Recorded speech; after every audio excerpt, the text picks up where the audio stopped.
বিদ্যুতের চরম লোডশেডিংয়ের মধ্যেই জ্বালানির সংকটে বন্ধ হওয়ার পথে চট্টগ্রামের বাঁশখালী ১৩২০ মেগাওয়াট কয়লা বিদ্যুৎ কেন্দ্র। এটি বন্ধ হলে বাণিজ্যিকভাবে রাজধানী চট্টগ্রাম সহ সারা দেশের অর্থনীতিতে নেতিবাচক প্রভাবের পাশাপাশি প্রতিষ্ঠানটির বৈদেশিক অংশীজনদের মাঝেও বিরূপ প্রতিক্রিয়া সৃষ্টির আশঙ্কা করছেন প্রকল্প সংশ্লিষ্টরা।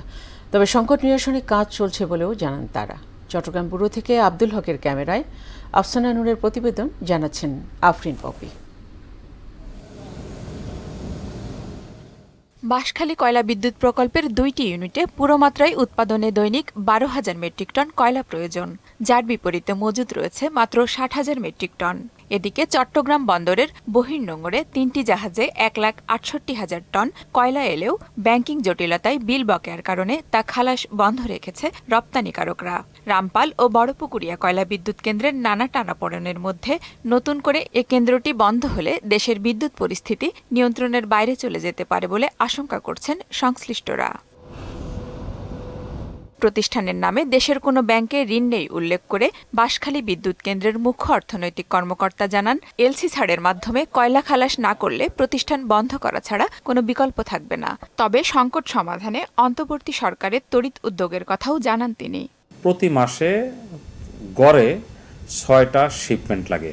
যদি আমি থামরুলে ধরি, প্রায় ৬০,০০০ টনের ৬টা জাহাজ লাগে, তার মানে ৩,৬০,০০০ টন আমার কয়লা। তারপর একটা পাওয়ার প্ল্যান্ট যদি কোনোভাবে উৎপাদন ব্যাহত হয়, এইটা মনে করেন আপনাদের চট্টগ্রাম অঞ্চলের জন্য সবচেয়ে বড় সমস্যা।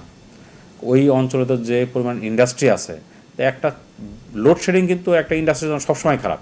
আর কেন্দ্রটির ব্যবস্থাপনা পরিচালক বললেন, পাওয়ার প্ল্যান্টটি চালানোর জন্য কয়লা দরকার, না হলে এটি শাটডাউন হয়ে যাবে। Not only damaged, maybe died. Power plant the same.